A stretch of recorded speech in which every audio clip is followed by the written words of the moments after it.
What is that? Why do you ask me a question right when I press live? Because I didn't remember before, but now I did. No, it's all good. We're here. Patriots Daily NFL Trade Deadline Show. NFL trade deadline for most teams in the NFL. For the Patriots, it's just another Tuesday, where we are speeding towards the 4 p.m. deadline, and all signs point to nothing happening. But you know what? It's easy to say, dude, what are they doing? And I will say that a few times. But it's also hard to make deals. And sometimes it's just, yeah, I'm not just going to throw this guy away. So, it is what it is. Phil Perry, one of our pals over at NBC, sources anticipate quiet deadline for the Patriots. I think, there's a lot of safety putting this report out now. We're pretty far down the road. Not nothing against Phil, but I mean, I think he's right. It's quiet. It's quiet. But quiet sometimes means Patriots are pretty tight-lipped about stuff. And I think realistically, you would only hear about something, Taylor, right before it happened. That would be that. So again, we will see. Some stuff trickles out after 4. We're going to take you through 4 o'clock and maybe a little bit after, and just kind of talk about what's going on here. But let me just get your thought, and we'll run through some of the other deals that have been already kind of gone down today that are interesting. It'll also help us understand a little bit of the market regarding some of the Patriots players who could potentially be traded or have been linked to potential trades. But what's your gut here at this point? What do you think is going to happen? What would you like to see happen if they were to do anything? What do you want to see them do at this point? Yeah, I'd like to see them get something for Uche, just because one, there hasn't been a lot of production there since Matthew Judon went down. And even if he, bounces back and has a good season, then I think the best case scenario is, actually, I was going to say maybe you get a compensatory pick if someone is able to sign him to a good deal. But at the same time, I spoke to Brad Spielberger. If you haven't seen that episode of Pat's Daily, make sure to check that out. But he acknowledged the fact that the compensation formula isn't going to work in New England's favor because they have a ton of money to spend this offseason. So they're not really going to get any compensatory picks. So there's a chance that Josh Uche ends up leaving for nothing. And it's highly unlikely. Well, I wouldn't say highly unlikely they re-sign him. If he bounces back, Spielberger also mentioned that the market for edge rushers, especially when you're a designated pass rusher like Josh Uche, is depreciating because there's a ton of really good pass rushers. Like you saw Byron Young. I think I loved him in the draft. I think, let me see what he was picked. I know he was more of a mid-round guy. I think it was a 3rd-round pick. Let me just make sure real quick. 3rd pick. He's one of the most productive edge rushers in the NFL right now in terms of pass rushing. So, maybe they re-sign Josh Uche if they don't find a trade partner, but you'd like to get some kind of compensation for him, considering, he's starting to fall off. Other than that, we talked about it. There's not a lot of other players on the roster who are really worthy of being traded anyway. Like the Commanders were in the driver's seat because they had players in Montez Sweat and Chase Young who people actually wanted, who could actually make a difference for, a good team in the 49ers and maybe a rebuilding team in the Bears who just are looking for a guy I can't even say they got him at a reasonable price. They got him for a 2nd-round pick, which I think they kind of got fleeced a little bit there. Bears I don't really know who else is going to go. Right? Yeah, I guess so. Absolutely wild. But also the fact that Sweat and Chase Young kind of set the standard for what the market looks like.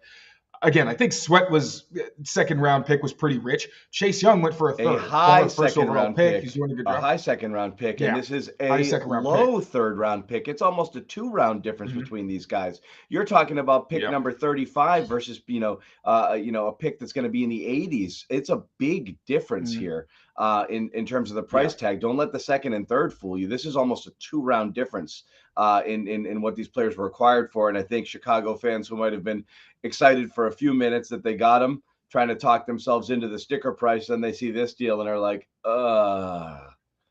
okay. Yeah, and you look at Chase Young, that's a former defensive rookie of the year. Had a couple disappointing seasons due to injury. Who else had some disappointing seasons due to injury? Josh Uche. But Chase Young, I think he's played the 13th most snaps this season among edge defenders.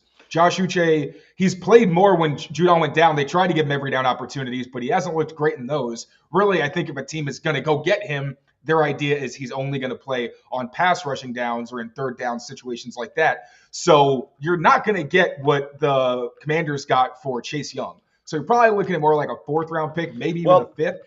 And then it's debatable. It's like, okay, is it even worth getting rid of Uche for that? So but it's kind of a here's the tough thing, though. situation. When you look at the players on paper, and the name recognition of someone like, Chase Young and Sweat here, it's bigger. I always thought Uche was maybe a 4th-round pick, and here's why I still don't think it's ridiculous. It's because those guys are big names, and in the case of Young, underperforming. In the case Mhm. of Josh Uche, this is a player who, by all accounts, has outstanding pass rushing metrics when he's on the field. But the Patriots have, as they often do to a lot of talented players, turned them into situational players. What are you looking around? I saw a bubble. I don't know. I don't know if I've seen that before. That's cool. Sorry, my ADHD. Did you not see the bubble on your face? It was a little thumbs up bubble. Okay, maybe somebody did that. That's fine. Uh, Thank but you. my Sorry. thought is exactly that is people might value him more than people realize here because he does have those outstanding metrics, and he's the type of guy that's like, I think the Pats are misusing him, and I think he could be somebody who's really good for us. And now, if you were waiting out the market and you watched other people pay a premium price for these other guys, you may decide that I don't know. 4th seems pretty reasonable if I can improve my pass rush here, and it's not really going to hurt me on the back end. So I would still think this is in play. And again, the point you made is the key point. The Patriots are going to spend so much money this offseason that they're not going to get a compensatory pick for anybody. That's how it works. I do think some people Mhm. don't have that right. A lot of you obviously understand this, but some people I've seen reacting don't have it right. I've seen a lot of reaction things like on Twitter, like, why would you trade him? Just take the comp pick. You're not getting a comp pick because you're going to spend way too much Get money the in free compliment. agency. You're getting zero compensatory Fair. picks. It's a mathematical certainty. So at this point, it really comes down to philosophically, Taylor, are you going to try to re-sign any of these players? Like this is this is what it comes down to. Mm. Have they decided this is a lost season and they're building towards the future, or are they still going to just play it? Is Bill going to play it 1 week at a time? Did Robert Kraft get involved in this at all? Was there any discussions had beforehand, which is, hey, look, I really want to see what we can do to build. I'm not super concerned about what happens this year, because if you're just trying to win every single week, trading Uche and trading these guys for lower picks, if you were to trade Zeke, whose name came up as well, that hurts you today. But if you have Mm. no, if these people are not part of your future plans, the future is now. It has begun. There's no next year. It's now. There is no present for this team. So everything is about the future. If you really care about the welfare of the team, I would think you do something if you can. What we don't know behind the scenes, Taylor, is if there's literally zero interest. And this is the problem with being a low talent team. You don't have these sexy pieces to trade. So I mean, Bourne might have Yeah. been it. If Uche is the best player you could potentially trade, he's a situational pass rusher currently nursing an injury. You don't have a lot to give. So I think what's going to happen is Yeah. people are going to get mad when nothing happens. I might be one of them, but more annoyed, more like wondering, was there something there they could have had, and did they not do it because Bill's like, nope, not a fair deal. I'm going to keep him. I'd rather have the player. Yeah, so I'll touch on the Uche thing first because I also think that acquiring him is still a projection. He had half a season of Elite. fantastic pass rush Yes. production, elite pass rush production for half of a season. All right, this is his 4th season. He had a pretty good game against Lane Johnson and Jordan Mailata in the first week. Wasn't super productive after that even before Matt Judon went down. It wasn't like he was putting up crazy stats. I remember I was waiting for a few weeks before I made it a storyline or Yeah. anything like Yep. that. But he was not as productive as you expected relative to what his role was. They tried to get him more involved in early down, see if he could grow. That didn't happen. And then he's missed 2 games with a foot and ankle injury. Might have been a toe injury or something Toe. like that, but Yeah. it's lower body injury. I can get you a So my toe. bad. So Yep. if you're, but if you're a team that's trading for him, what are you going to take the excuse that, oh, we've just been preserving his health if somebody wants him? No, you're going to think, I'm going to call BS on that. I think that his injury was maybe more significant than you're leading me to believe, and that he missed the last 2 weeks because of it. So not only is his production down, but he's also banged up. So yeah, I don't think you're getting more than the 4th because I think anybody getting him is kind of taking a chance I on was him happy with a going 4th. back to what he to But I'm saying like you're not probably going to get more than that. And then moving on from there, I got the depth chart up now. I just got another screen, so I have 3 screens. I'm drunk with power. It's Yeah, incredible. there's nothing you But can't I'm do right looking now. at my Yeah. screen right. It's awesome. I'm so excited. But I'm looking right now. So, like you said, Kendrick Bourne was probably in that category of guys who could be sold. That's out of the question. Hopefully, he gets extended instead, like we've seen with Raekwon McMillan. Kyle Duggar having a down season is at a position that doesn't have a lot of value for most teams. The Patriots are one of the few teams that value safeties as the reliable chess pieces you can move all over the board because they know how to use them. So you probably weren't going to get much for him either because of the position value and because he hasn't been playing great. I mean, even last week or a few days ago, whatever, he had the sack and he had the interception. I would call those more opportunistic than, oh, wow, Kyle Duggar's back. Like once I actually looked at the film and got to see what was going on elsewhere. No, my So, favorite Duggar that's play one was the piece off stick the at the board. goal line. Where Oh yeah, that was pretty oh cool. my That was good. pretty cool. But that's not one where you're trying to acquire him and you're like, oh my god, that's what we need, like a guy who can stop a tackle at the goal line. So yeah, looking through some other potential options like your entire Mike Nwenu, is someone they could deal, but again, he's been battling injury.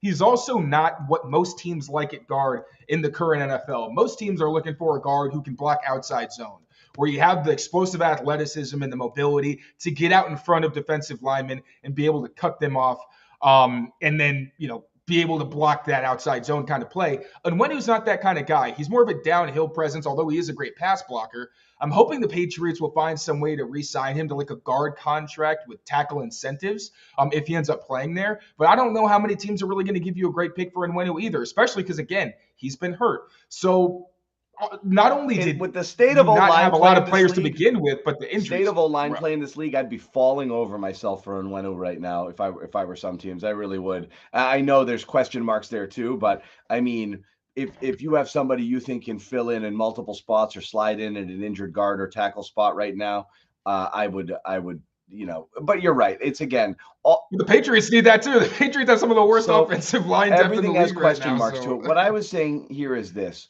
you got to decide. And this is a good question. We'll get back to this one too, and feel free to fire away some of these questions. The keepers. I'll follow back with this one in a minute. But my thought is this: you either commit. So I've seen a bit of this. You can't trade such and such because they'll be really thin here. Or in the example of Mac Jones, which has been discussed, and the reporting on Mac Jones is that nobody's calling, which is pretty sad. That you would think someone might. shocked. I'm I know, shocked. but still, considering the state of play here, and I know Minnesota was thrown out as a hypothetical. There was no real smoke there, tying them together in any real way. But you would think that that wouldn't be possible. But then I see things like, well, they don't like Zappy, and my counter to that is, who cares? Like, if you've decided Mac's not your guy and you want to position yourself to draft a quarterback next year, or you're fine grabbing Taylor Heineke or whomever in free agency because you think Mac is a replacement level quarterback to begin with, and it makes no difference to you at all whether he's here, you don't plan on picking up a 50-year option, and he's toast. Who cares about the rest of this season? It actually helps you get closer to your goal if you do have to hand the reins over to Bailey Zappi the rest of the year. I understand there's morale issues. I understand, nobody wants to throw in a towel like that in such a, clear way. But who cares who replaces Zeke or who replaces Mac or who replaces Duggar or whomever? It doesn't matter. What do you got? I've got a report. Albert Breer just reported the Patriots listened but are hanging on to young contract year guys Josh Uche, Kyle Duggar, and Mike Nwenu. Also, I'm told they never got any calls on QB Mac Jones or running back Zeke Elliott, so that was a lie. Jordan Schultz is great, though. I'm sure people hear different things, whatever. But, there you go. And Look, yeah, to your point of unless the never calls, that doesn't mean anybody's wrong. I just want to clarify that. Unless one reporter talked to every single person on the planet, they can't tell you that the person the other reporter talked to didn't have something themselves there too. So, but yeah. the holding on to the contract year guys is interesting, because that's who you thought was most likely to be traded. So I'll ask you this question: Why? Why do this by choice?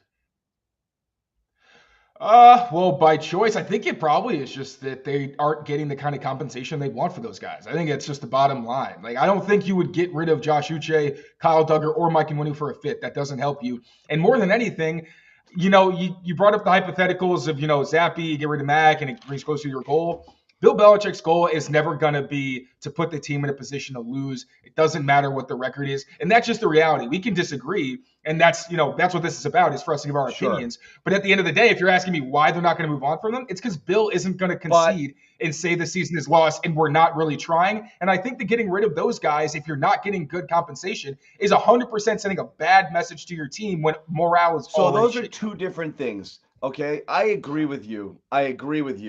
On the compensation. If you're getting nothing. But again, a fifth is not nothing as far as I'm concerned, honestly. But if you're getting nothing, a swap for a sixth and seventh, literally nothing, I understand it. That's one thing. I don't understand. Bill doesn't do that, and he's not going to, because this is where I believe Robert Kraft had to step in and say, no, don't do that. Like the wins and losses don't matter.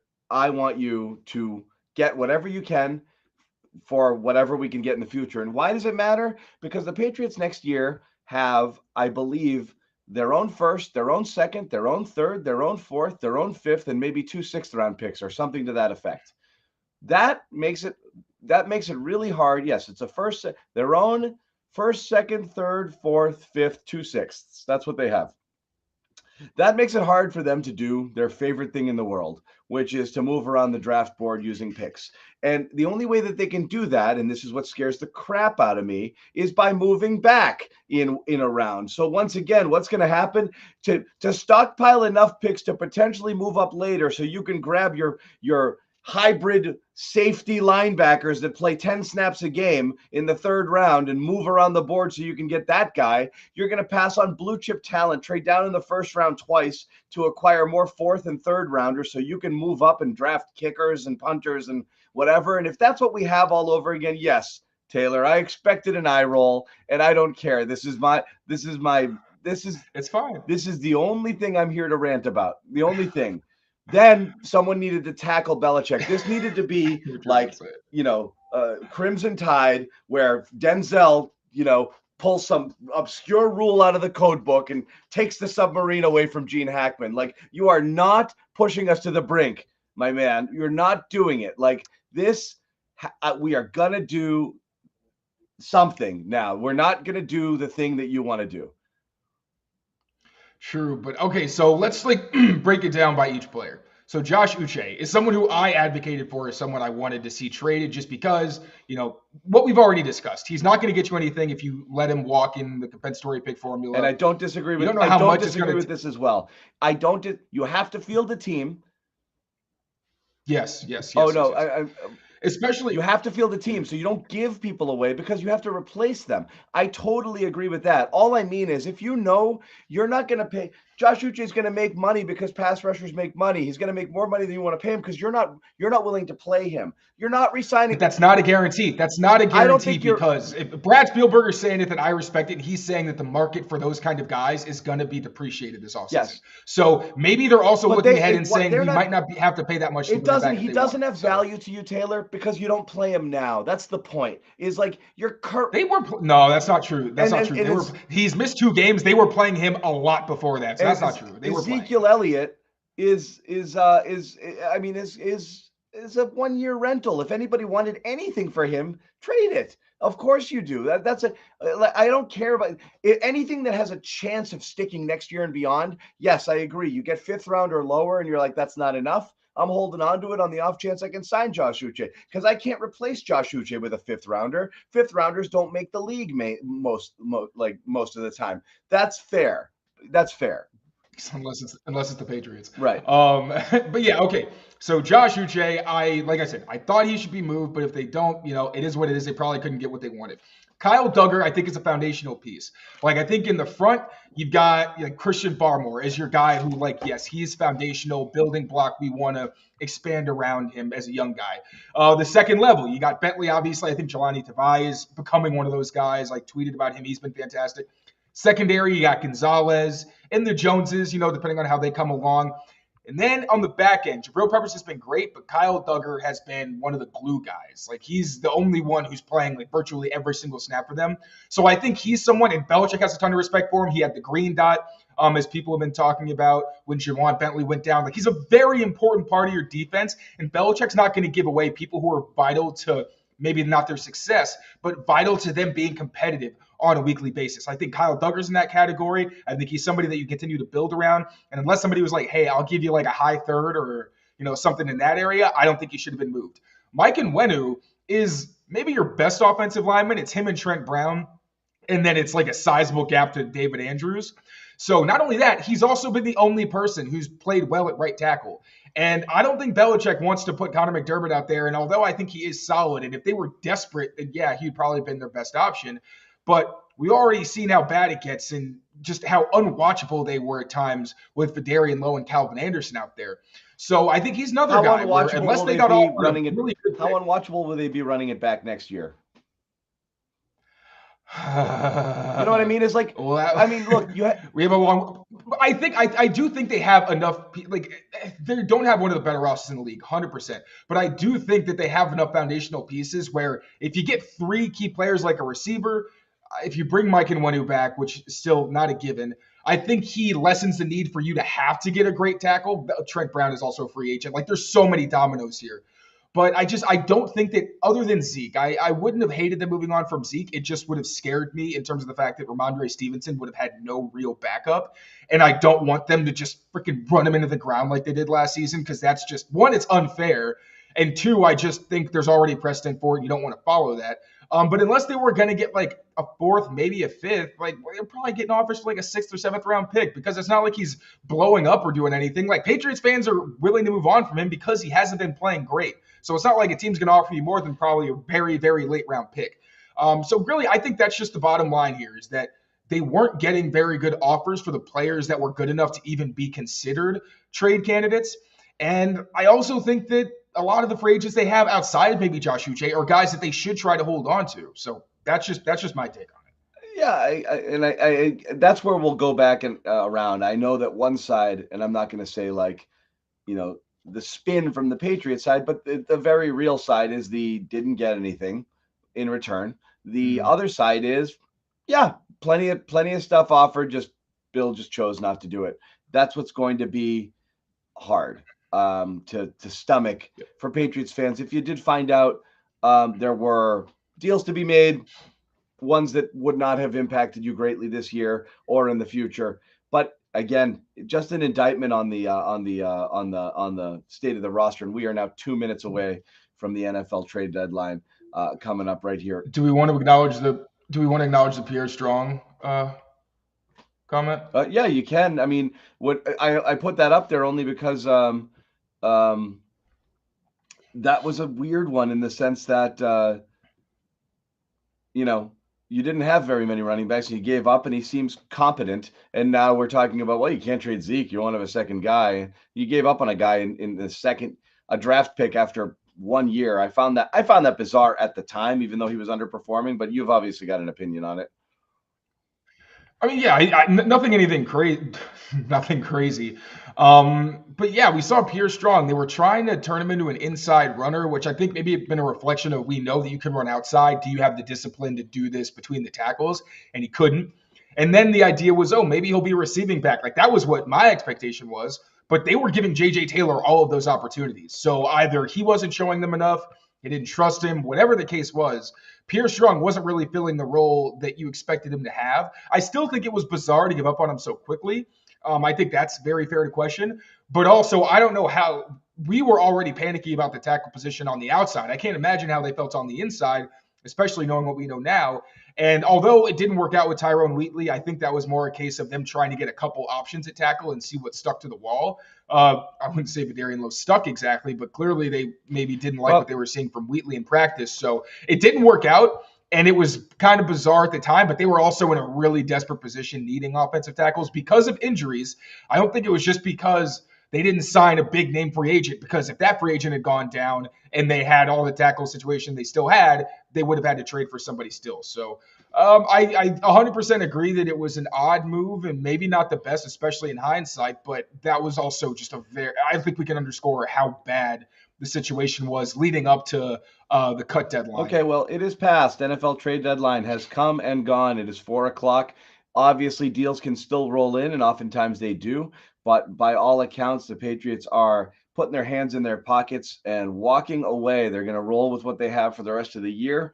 And I guess try to keep winning games. And again, Taylor, I get it. No story is told until you kind of get all the way down the road here to see where they are. If you are able to bring back Duggar, sign Uche or Onwenu, or maybe you tag Onwenu as a guard. I don't know. And you keep them around. Okay, you can argue they helped themselves because they were able to keep quality players at reasonable prices next year. Those guys all walk for nothing. I don't care if somebody offered you a slice of pizza. You should have done something. Only they know. Yeah, that's fair. That's totally fair. Only so again, the stories aren't always told right. Here and now. If their plan is just to nickel and dime and lowball everybody, and they have a good idea what the Duggar market is and a good idea that they're not going to go anywhere near it, and all they're saying is, well, who knows, maybe he doesn't sign for a lot and then he just walks, then this was stupid. It really was, because again, this season doesn't matter, and I think that's kind of, we either figure that out or we don't. Third, what is that? Second wasted season in a row. That's rough, man. That's rough. Yeah. Well, it is. I mean, it is, and it's frustrating because, you see teams do stuff.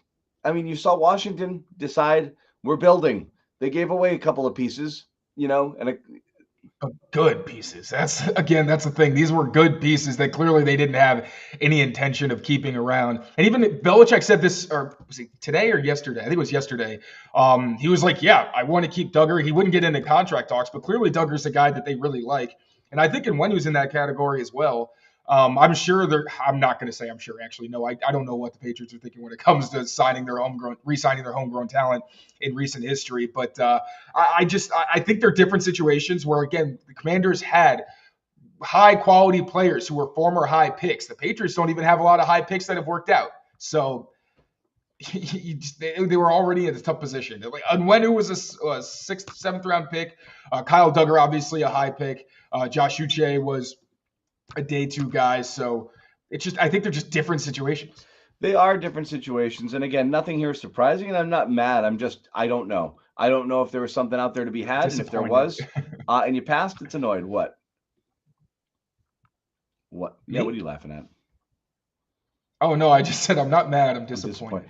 I'm a parent. Okay, I'm not mad. I'm disappointed. We're gonna keep rolling on here because again, you never know.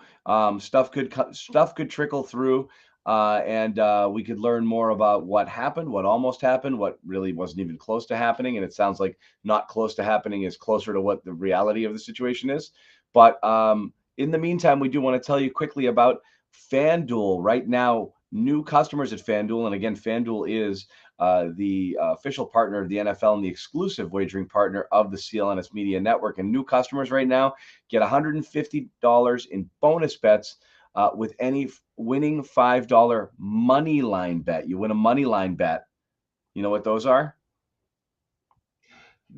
I would like you to tell everybody else. I mean, I know. Why don't you make sure that you and I think it's the same thing? Anyway, you're betting without a spread, basically straight up on odds on whether a team is going to win or not win. So a $5 money line bet, you win one of those, $150 if your team wins. You're thinking about joining FanDuel. It's a good time to get in on the action. Obviously, you've got the NFL kicking around right now, but in addition to that, is NBA. NHL and the baseball playoffs. You got all four sports cooking at once here. So a lot of action, spreads, player props, over unders, more futures. Who are the Patriots going to draft? Yeah, there's odds. There's going to be odds on that soon. So check it out. Visit FanDuel.com/Boston. Kick off and get moving with that NFL season here, which is well underway. You have to be 21 or over, present in Mass.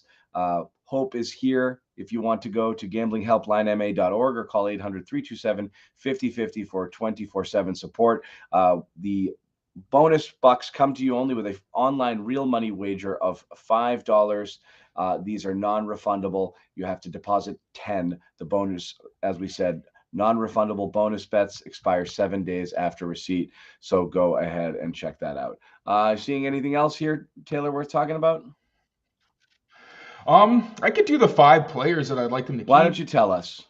Kind of fun. Yeah. Yeah. So, all right, let's look at their current roster depth chart.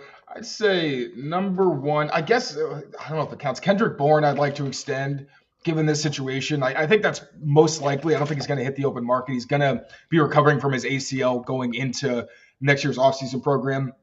But in terms of you want some level of continuity, and he's by far your best receiver. So I think keeping him around is pretty important. On the offensive line, I've already said I want to keep Onwenu. See, a lot of my strategy for how to keep the team together next season is around whether or not David Andrews is here. If David Andrews isn't here, I would love to see them bump Cole Strange to center, which I think is his most natural NFL position, City So at guard, and then Mike Onwenu at guard.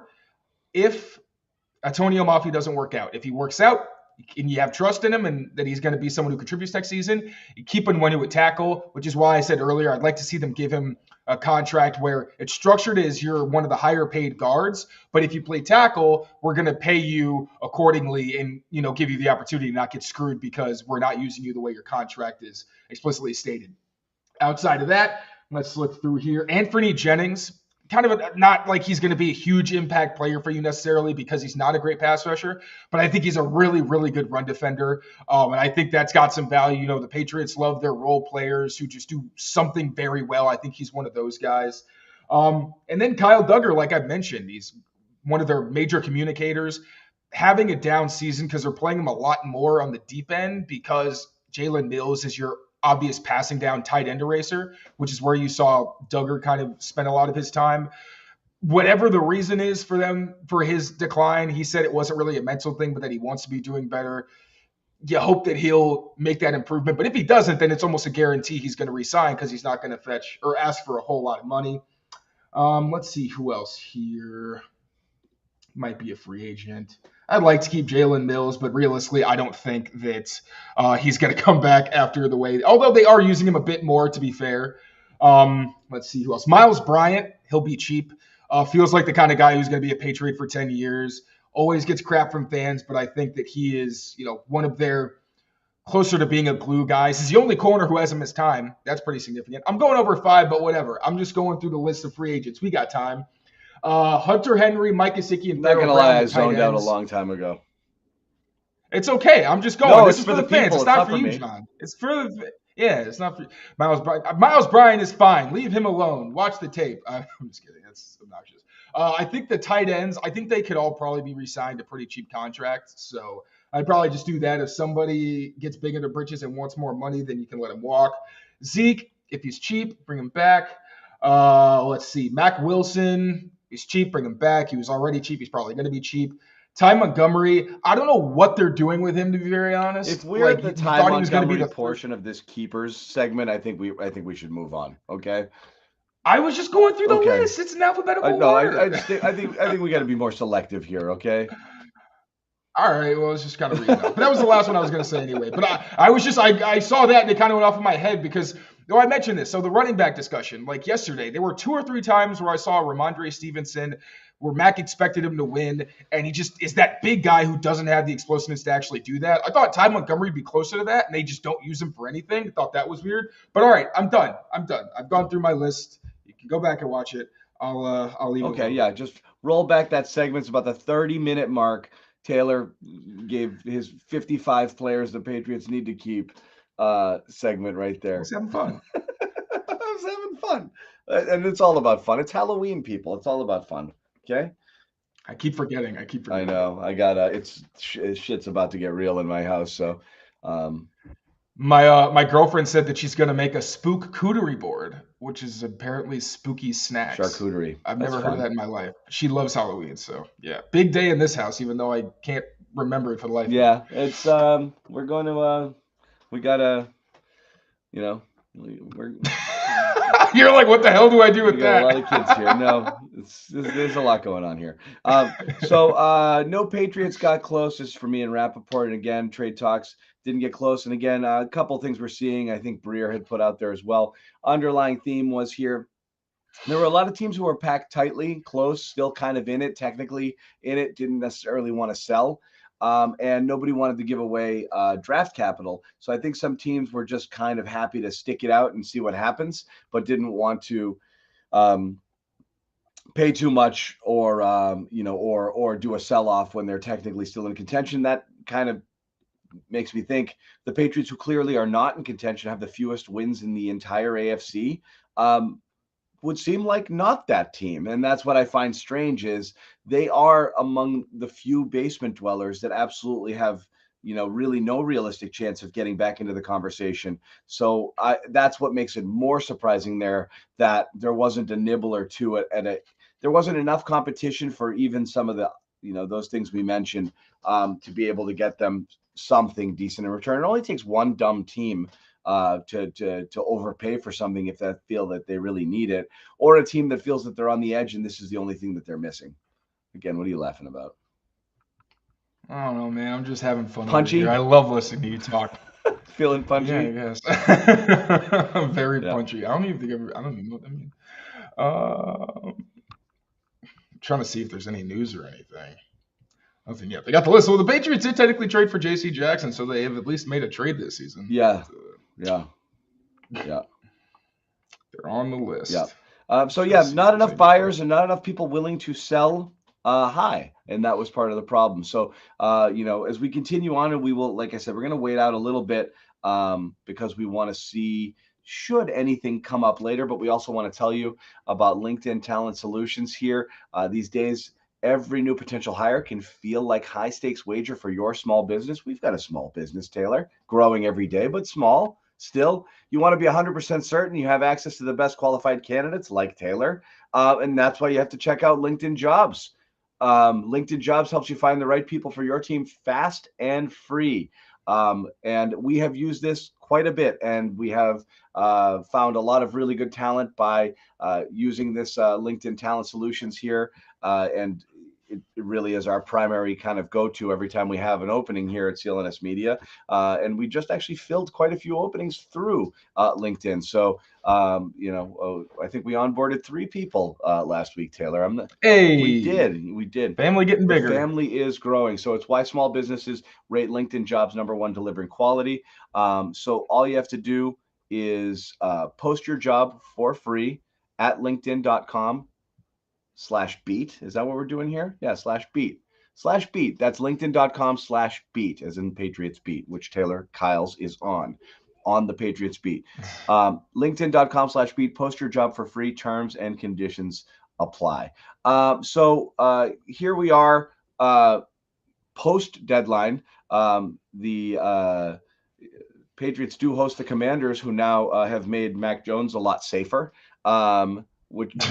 So happiest person today, definitely Mac. One, for not having to go through the indignity of being traded for a 6th, 7th round pick swap. And number 2, because he's not going to have people on his ass this Sunday when they play the Commanders, who went into tank mode. That's not great for the Patriots and Patriots fans who want them to be tanking now too. You just got another tanky team getting even tankier than you did, and they're coming in here this weekend. Tank. Thanksgiving. Thanksgiving. Well, I know Trent Brown's also going to be a happy guy because poor dude, man, his leg is busted up. He was limping through the locker room, had a massive wraps. Like, he's a big guy, but even for his size, there was a massive ice and things around his legs. So not having to deal with those guys is going to be a big little boost for him. But this is just such a weird point in the season where they're probably going to win a few more games just because this is the soft underbelly of their schedule. Then it kind of ramps up because they got more division games and the Chiefs later on in the year. But I feel like fans are going to be really awkwardly disappointed for the next few weeks because you want to see losses. You want to see them actually increase their draft capital and move up, stay where they are because they're currently the worst team in the AFC. But whether you like it or not, they're probably going to rip off a few wins. So I don't know if you enjoy the entertainment, if you're going to be mad. Either way, you can hate watch, you can happy watch. But I guess they unfortunately might get a win this week. Well, I mean, right now they're sitting 5th at the in the draft. Mm. And so I mean, and the schedule gets easier. So again, I don't believe eh, this is where it comes down is you don't want to say that dirty word. You don't want to be the owner who gets accused of telling your coach it's an ultimatum, you got to lose, and incentivizing them to lose games. They're going to play the games that are out there. They're also just not going to allow themselves to lose you know enough games to end up in that top 3, 4, 5 slot position. So again, top 10 picks, certainly. I think the Patriots might be bad enough where, 5, 6 wins and they'll end up somewhere in that range. That's not going to get you one of the top 2 quarterbacks. It's not going to get you Marvin Harrison Jr. It's going to get you a number 2. It's going to get you the second or third best receiver or a tackle, which is also a great area of need. But if everyone's got their eyes on the prize with a let's get a new quarterback next year, I don't think the Patriots are going to be in that position too. I don't either. I was going to ask you, how would you feel? So they didn't lose to the Dolphins. I don't think anybody, if they had beaten the Dolphins, I don't think anybody would have expected them to beat the Chiefs. I'll tell you right now. No, but okay. How would you feel if, considering we thought they might beat the Dolphins but weren't going to beat the Chiefs? What happens if they win the next few games, like they win in LA, they win in Pittsburgh when those games come up, and they pull off an upset against KC? Would you be more or less optimistic? Because basically it'd be the same thing, just at different times. It's the whole point is like, I'm not going to overreact to a win like the Bills any more than a loss to the Raiders. Like, it's because the Raiders are one of the worst things I've ever seen, period. I mean, and the Bills destroyed Miami, so like, I think my opinion on what the Patriots hasn't changed much since the preseason, which is talent deficient. Possibly if they played a professional brand of football, Mac Jones elevated his game, they could have been competitive, but I never thought they had a chance of entering kind of the elite conversation. I thought the playoffs were a pipe dream, but I thought anywhere between 7 and 9 wins was within the realm of possibility if things went right and if they upped their overall game and kind of played, a more professional brand of football. They got hit with injuries.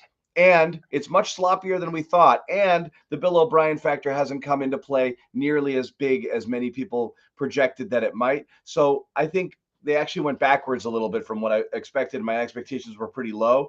My preseason prediction was a 5-win team. Oh, yeah, maybe 6. And I think they might settle in there. I think 6 wins seems about right. Yeah. And it stinks because this is a wide open AFC where if they were just more competitive, they actually might have had a shot to sneak into the playoffs or something like that. Possible. And also, like when I looked at the film from the Dolphins game, it really wasn't like, oh, they had no shot at winning this game. Like, you give up 2 explosive touchdowns, both on busted coverages. So if those don't happen, you don't even know, maybe there's no points, maybe they're field goals. And then there were also like 2 or 3 other times where Mac missed either explosive plays or touchdowns. So I guess it's, if you're not making the plays, then yes, I guess you are technically talent deficient, but it sucks because there's opportunities to be in these games. It's not like, the Cowboys, they got blown out 100%. Like, that's one of the losses where it's like, yeah, that one wasn't even close. But against the Dolphins, both times, they could have won the game if they had seized opportunities and not shot themselves in the foot so often. And it's what makes this team so frustrating. Like, Amit and I talk about it. They're one of the few teams where they could win any game they walk into, but you don't expect them to, and they probably won't, which is just a horrible kind of, what do you call it? I guess middle ground, or what's the word? Limbo, purgatory. But you haven't gone to the limbo. Thank you. It's just like this weird state of limbo where you have reason to be optimistic because it's like, well, they're usually pretty competitive, but you also know they're not going to close out. It's super frustrating, man. Yeah. I guess now. Well, that's the worst. That's the worst place you can be. It's the worst place you can be is in the middle. And that's where they were here. Yeah. And, they trade back and they still get a good player in the first round. But again, Taylor, I'm going back to the draft and I'm going to continue, my rant from back there. It wasn't a matter of whether or not you got good players in the second or third round. Jury's still out on whether they did or didn't. But the bigger issue really for me was you had so many gaping, glaring holes at massively important premium positions, and you ignored them all. And honestly, for this team, I would have been fine. They needed a corner. I would have been fine punting on corner too. Like, because the other things are so hard to get. And if you knew about yourself what if you didn't look at this year as this is what I need this year, which they needed a cornerback to have a chance of being competitive this year, and thought more, I need to stockpile players at certain positions because we need this depth over time. I need receivers. So I'm going to draft 2 in the first 3 rounds, and I need a tackle, and I need these things. I cannot survive with what I currently have. And these positions are really, really, really hard to fill. So is outside cornerback. I've always said the premium positions are obviously bound, an outside number 1 corner, and they got it. No one's going to be mad about the Gonzalez pick. I'm just saying I would have been fine if they grabbed Jordan Addison or Zay Flowers instead. I would have done cartwheels over that. Oh, don't I know, say but I Zay's mean, and again, you name. look at Josh Downs, you look at Tank Dell. These are all names you had on your board, and you took a depth piece in the second round. You look at the tight end explosion that's taking place in the league this year. For the first time in a long time, it's a tight end renaissance. They passed on all of them.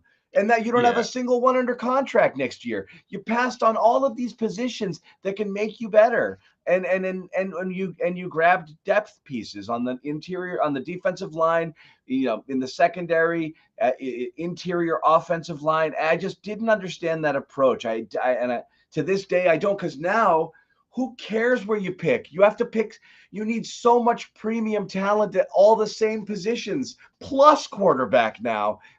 How are you going to possibly fix this? Who cares if you're 3-5? The reason I say you want to finish top 3, 4, 5 is you've pretty much decided you're out on Mac. So you got to do that. You got to do that. You got to do it. To a degree, like the Christian Gonzalez thing, he is a generational player, I think, in terms of his talent. He's Gonzalez every very, time. very good. I have no problem. Of course, It was a great pick. In terms of, you'd rather hit a home run at that than swing and miss on another player. There's no question. It's a home run pick. I'm just saying I would have been fine because the other things are so deficient. And that's where I'm saying that, like, I'm learning all the time. Like, I have opinions, they're wrong, and I either assess whether I was fundamentally incorrect or whether the way it played out just kind of made the situation a little funky.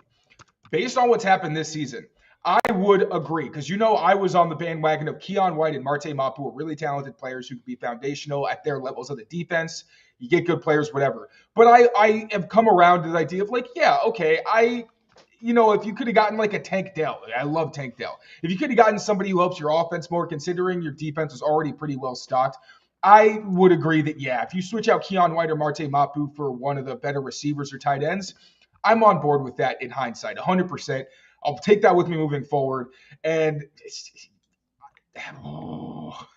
this offense, I keep thinking of like where the bright spots are on offense. And I mean, if Kayshon Boutte has a big jump, I still believe that if you surround Mac Jones with legitimate talent, like you give him not just like good players, but really good players, a true wide receiver who can dictate game plans.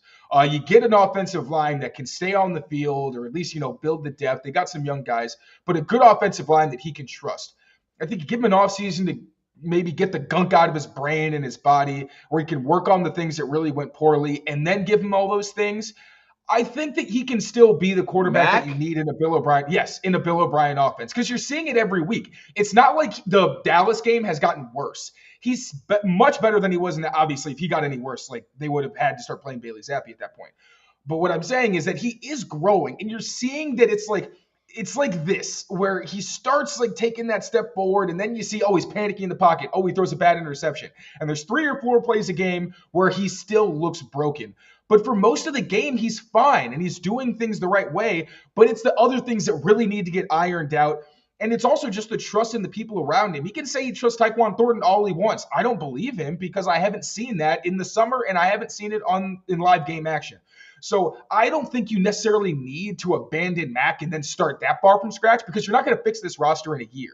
Is Mac, because of all the other problems and the fact that Mac is still, get the ball where it needs to be at his best, he has regressed. It's so hard to make a case for this guy, because he has shown a lot of bad things on tape. But I don't think that he is the top priority for what needs to be replaced. I think it's weapons, and I think it's the offensive line being solidified. And then you see what Mac Jones can do. Try to get a quarterback if you can. That's a good value. That's smart every single year. It doesn't matter who your quarterback is. But yeah, I think that the problems are bigger than just Mac. I think it's a supporting cast, and if he can't take advantage of some quality talent, then that's when you say, okay, we really need to move on. I mean, yeah, I don't know. It's we are where we are here on this situation, but look, nothing the Patriots did or didn't do at this trade deadline is going to change things in a in a material way. So I don't think there's any reason to get freaked out over it. I still find it somewhat surprising that they didn't do something, try to get a little bit more draft capital if it was available. Again, we don't know what was. And as you know, reports are now, it sounded like it never got close. And if it never got close, you have to imagine those offers were so low that it wasn't even worth having a conversation. And that's where we are on it. So the trade deadline is done. We are back to where we were a few hours ago, which is with this 2-6 Patriots team that's kind of trying to muddle its way through the season. Bad news this week on Kendrick Bourne, obviously, who's one of the few bright spots. He is out for the year.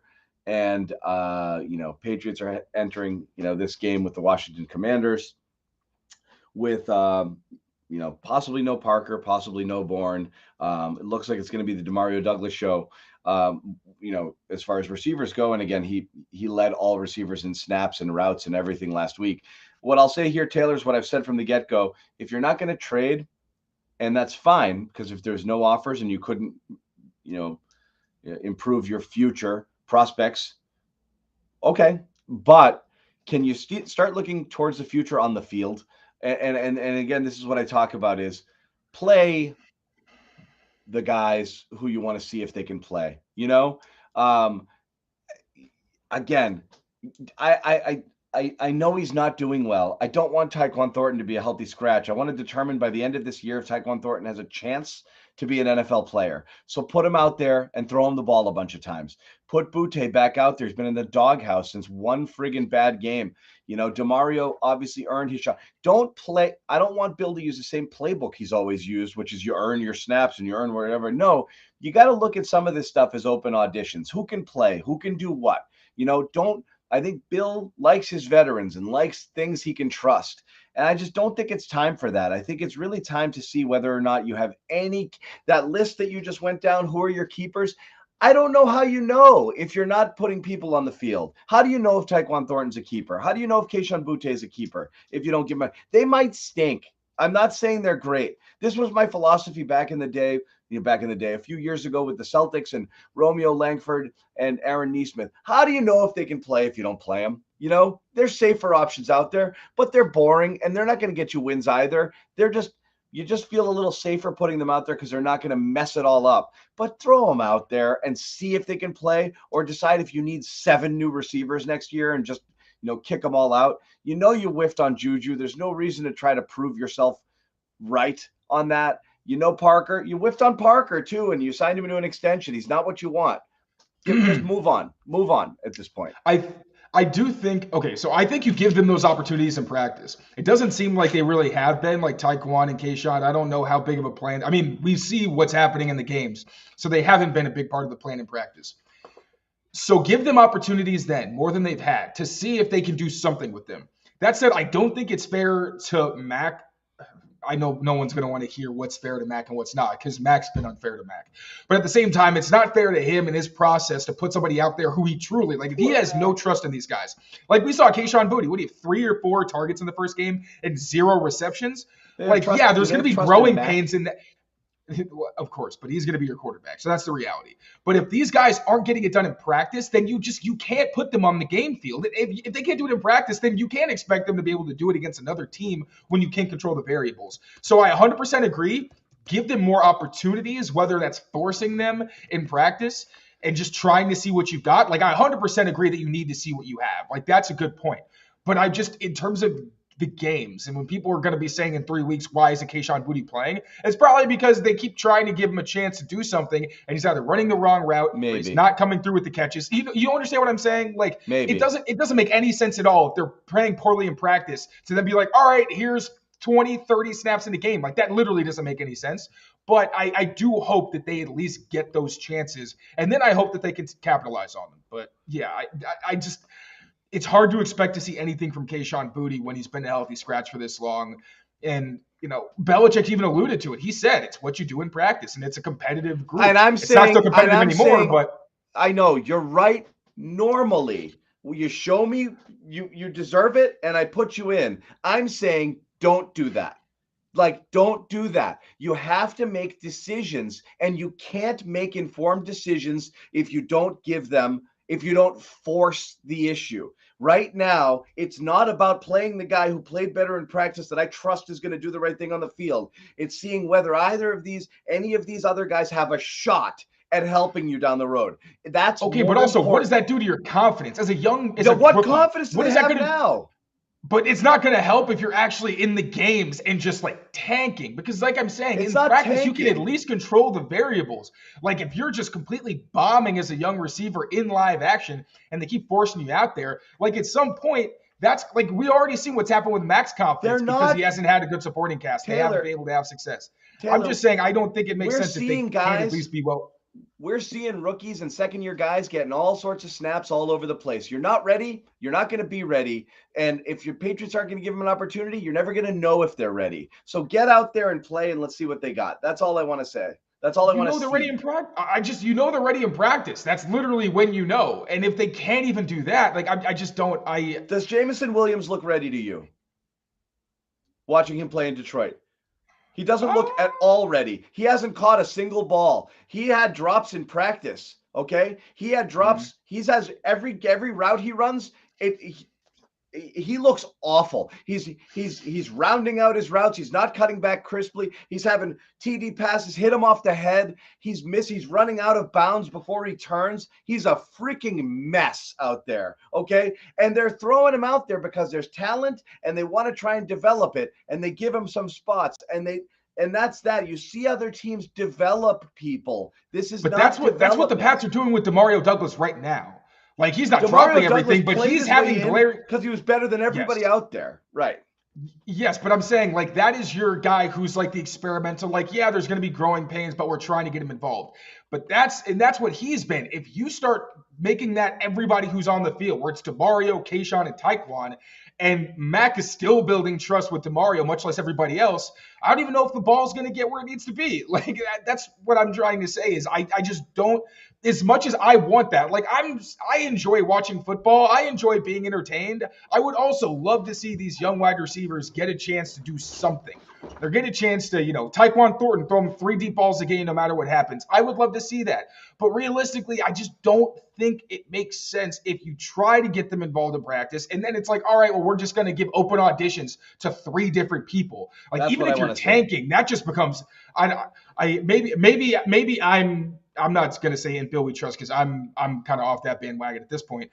But I don't know. It hurts my brain thinking about that. And that's just my opinion. It hurts my brain thinking of them possibly having multiple receivers on the field who Mac has zero trust in, considering we already have seen what happens with Parker, where he has trusted him and that's not even working. So I will say I don't get what they're doing. I don't get what they've been doing. I don't get what they're going to do. Like, I don't get it. I don't get it, and I no longer trust it. I don't get it. So it is what it is. We're all morons. We know that. Nobody here is pretending to have any clue that they know how to run a professional football organization, and certainly not enough to question the guy who's done it better in any real way. But sometimes it's simpler than we're making it out to be, which is, here's the thing. This is my philosophy. Like, I don't know crap about cars, but I know when somebody's trying to friggin' rip me off and saying some BS to me that's absolutely not true. I can't prove it, but I know it's wrong. Like, I know what they're doing now is wrong. I don't have to know what's right. I know that it's wrong. And so for me, and for a lot of probably frustrated fans out there, I'm sure, it's just do something else. This is bad. And we keep doing the same bad. And to your point, I will say, if you've got Juju going back out there, not running the right routes, like literally not contributing, like not even blocking very well, if that's the case, I'm like, yeah, no, put in a young guy. Because that's when there's an argument, because it's like, all right, well, the whole point of the veteran is at least they're steady. If you're not a steady veteran, and like this is why I would like to see more of Jalen Reagor, to be fair, with Devontae Parker's play. Like he hasn't really done much of anything either. So I like that they're getting Jalen involved. I don't want to see him like he's going to end up getting 100% of the snaps at X probably next week. But when Devontae Parker's healthy, I don't want to see him get all of the snaps at X, but I'd like to see him be heavily integrated so you can at least see what happens. But he's barely even getting the ball thrown his way. But I will concede that if the veterans aren't even getting anything done and they're not at least giving Mac like, okay, we'll mix in Tyquan, we'll mix in Jalen, but we've got a couple other guys that we know he can trust. If he can't trust those guys, then yeah, 100% like let the young guys work, because then you're not losing anything because no one's getting anything done, and you might as well see what you've got in your young players. In that aspect, I 100% agree, and I'm really worried because I think Juju is going to be the next Kendrick Bourne, and that terrifies me. It terrifies me. Yeah, there's not. Anyway, this is where we're at. There's a lot more football talk coming up on the Patriots Press Pass channel. So make sure, if you have not subscribed, you should. If you've not subscribed, what the hell are you doing? Honestly, that's my question. But couple of programming notes. Patriots Beat will be live at 6 o'clock. So you have more Patriots Talk with Alex Barth of 98.5 The Sports Hub and Brian Hines from Pat's Pulpit. So definitely check those guys out. At 6 o'clock, they'll have more insight. And then later on today, you can find both the Greg Bedard Patriots podcast and Pat's Interference on our Patriots YouTube channel. So you're going to hear from Bedard and Nick Cattles along with Andrew Callahan. So a lot of heavy hitters still to come here. Follow Taylor Kyles as he continues to break things down at clnsmedia.com or over here on his Twitter handle. You can see it right on the screen. Have a good Halloween. If you're driving through neighborhoods, drive slow for the kids. Okay, take it easy. But have fun. Let your kids eat as much candy as possible. It's just one night, and then you can bring it all to work the next day. Where were you when I was growing up? I love that rule. It's just one night. Let them do it. Let them have fun. It's great. But again, happy Halloween. Thanks for hanging out, guys. We're with you all the time. Taylor will be back in Foxborough tomorrow. We'll hear from all of the Patriots, and we will, of course, preview. There's still football to be played, the Washington Commanders and what's coming up. So we'll have more of that as well. Thank you guys for hanging out. We will see you soon. Take care.